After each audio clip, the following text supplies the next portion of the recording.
Have you ever experienced obsessive thinking during a twin flame separation? This is a common occurrence that can leave many individuals feeling lost, confused, and uncertain about how to navigate such intense emotional turmoil. It's a phenomenon that can feel all-consuming, with thoughts revolving around your twin flame dominating your mind, making it difficult to focus on anything else. But here's a pivotal point to remember. Thinking is a function of the mind. It isn't the entirety of who we are. When we experience obsessive thinking, it's our mind at play, separate from our true selves. And the first step in learning how to deal with this issue is understanding this differentiation. When we can see our thoughts as separate from ourselves, we can start to gain control over them rather than being controlled by them. So understanding that thinking is a function of the mind, distinct from our true selves, is a crucial first step to overcoming obsessive thinking. Let's delve into the concept of consciousness. Consciousness, in its simplest form, refers to being aware of one's surroundings or inner self. It's like an ever-present observer, never sleeping, always taking note. Quite a fascinating concept, isn't it? Now, how does this tie into our minds? When we talk about the mind, we often refer to our thoughts, our emotions, our memories. But our consciousness stands apart from these. It's our consciousness that can observe our mind in action. It's like standing on a hilltop, watching the bustling city below. The city is your mind, with its thoughts, feelings, and memories, all moving and interacting. But you, standing on that hilltop, that's your consciousness. You're not part of the city, you're merely observing it. So, what happens when your mind gets caught up in obsessive thoughts, particularly about your twin flame? Your mind starts to spiral, and it's easy to get swept up in that whirlwind. But here's where your consciousness comes into play.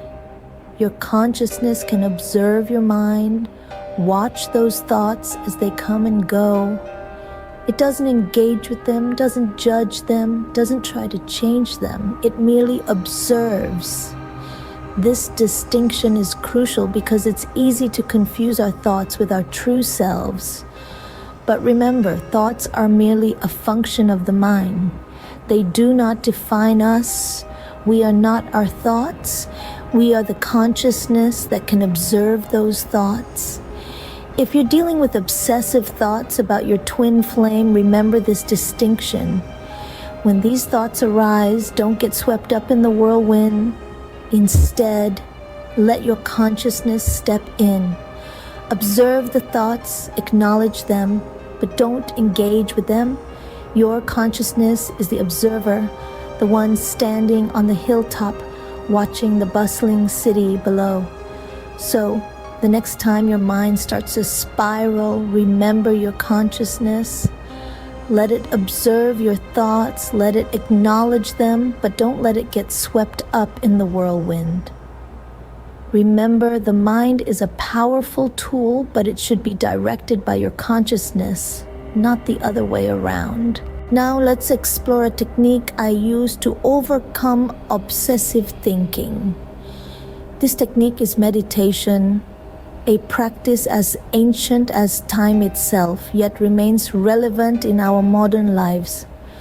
With the hustle and bustle of the world around us, it's easy to get caught up in a whirlwind of thoughts, especially when we're dealing with something as profound as a twin flame separation. So, how does meditation help? Well, it starts with the simple act of sitting still. Close your eyes and focus on your breath. Feel the air filling your lungs and then gently leaving your body. This is your anchor, your safe harbor amidst the storm of thoughts. When thoughts about your twin flame arise, acknowledge them. But here's the key. don't indulge them. Instead, note them simply as thoughts and gently guide your attention back to your breath. It's like watching a play from the audience.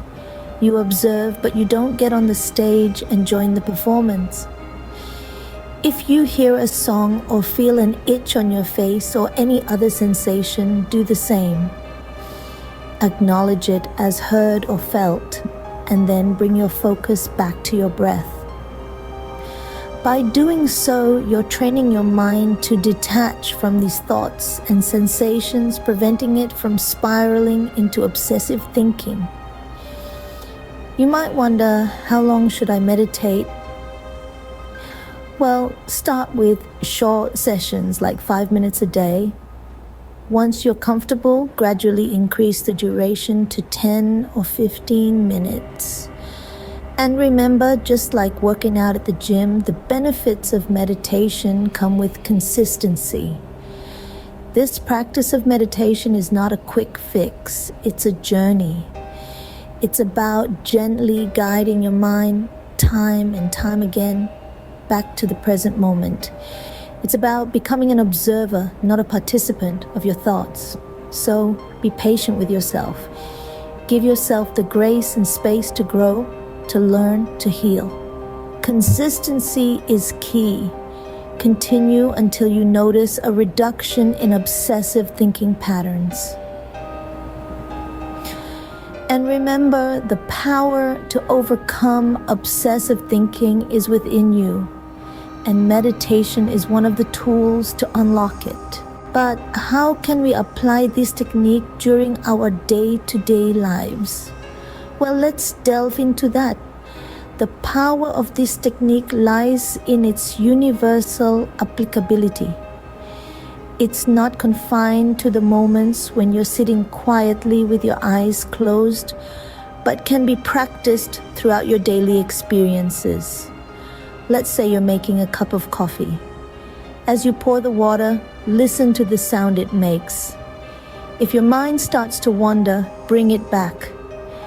Just like in meditation, acknowledge the thought as thinking and return your attention to the sound of the water.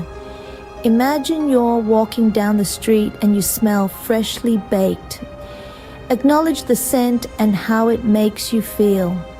If your mind begins to obsess, remember it's just thinking. Guide your attention back to the scent, to the present moment.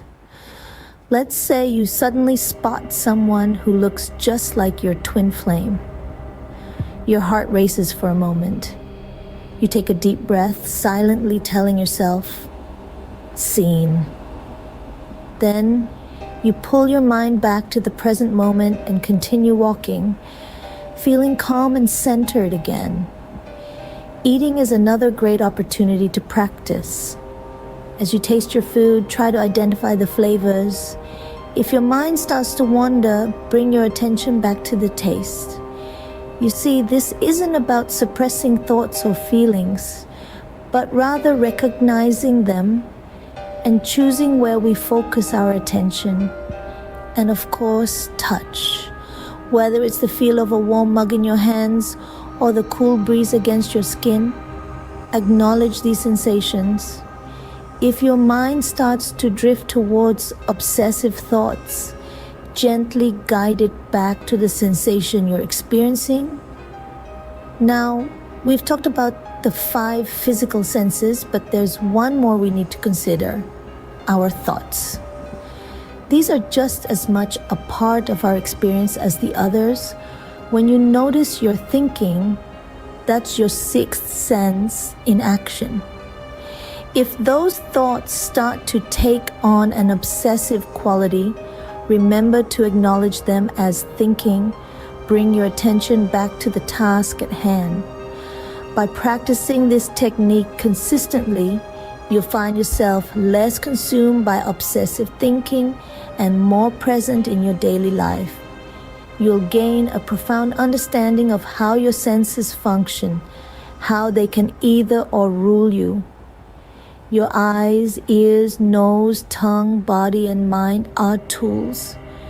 And now you're aware of how they function every time they perform their tasks with consciousness. So let's recap what we've learned today. We started by addressing the elephant in the room, the problem of obsessive thinking during twin flame separation. This experience, as common as it is, can leave many of us feeling lost and uncertain. We often find ourselves caught in a whirlwind of thoughts that seem to have a life of their own. But remember, these thoughts are not who we are. They're simply a function of the mind, a tool we possess, not our defining characteristic. We then delve into the concept of consciousness, the ability to be aware of our surroundings or inner self. It's the part of use that can observe the mind and its activities. It's our consciousness that can help us navigate the stormy seas of obsessive thinking. And how can we harness this power, you ask? Through the practice of meditation, we explored a simple yet effective technique that involves sitting still, closing our eyes, and focusing on our breath. As thoughts or sensations arise, we acknowledge them without judgment, simply noting them as thoughts, heard, or felt, and then gently guide our attention back to our breath. This practice helps us avoid getting entangled in the details and narratives that our mind loves to weave. We discussed starting with short meditation sessions, maybe just 5 minutes a day, and gradually increasing the duration as we become more comfortable. Consistency, as with any skill, is key. With time and patience, we can start to notice a reduction in our obsessive thinking patterns. But meditation isn't just a practice for when we close our eyes. We can apply this technique to all experiences involving our 6 senses: sight, hearing, smell, taste, touch, and thoughts. We learn to see our eyes, ears, nose, tongue, body, and mind as tools, and to become aware of how they function every time they perform their tasks. This awareness helps us stay grounded and less likely to be swept away by our thoughts. In conclusion, overcoming obsessive thinking during twin flame separation is not about suppressing or battling our thoughts. It's about understanding that we are more than our thoughts and learning to observe them without getting caught up in their stories.